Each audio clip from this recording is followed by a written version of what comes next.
Mon nom est Gérard Desmal et je m'intéresse au banjo à 5 cordes depuis très longtemps. Le banjo à 5 cordes, c'est un instrument qui est extrêmement connu aux États-Unis, qui est très joué.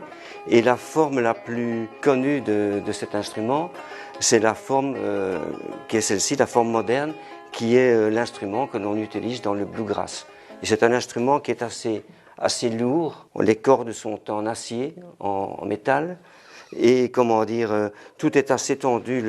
Le cordier appuie sur le chevalet, ça apporte de la tension. La peau est très tendue et donc ça donne un son assez puissant. Et donc, ce qui est donc caractéristique, c'est la 5e corde qui est plus courte que les autres et qui est à côté de la corde la plus basse. Voilà.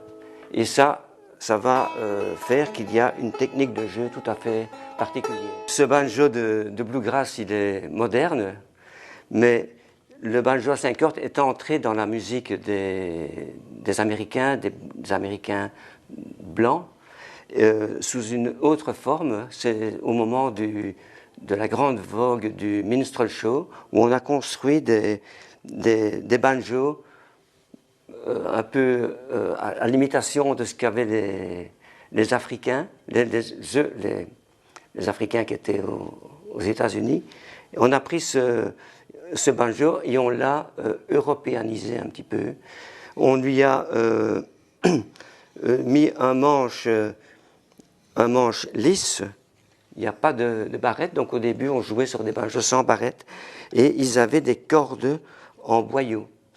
Et surtout, un système de caisse qui est constitué d'une planche de bois qui est cintrée et d'un système de tension de la peau qui au début n'est pas très fort. Mais donc ça, c'est la première apparition du banjo dans la culture des Euro-Américains, si on veut, qui se sont appropriés le banjo des Africains.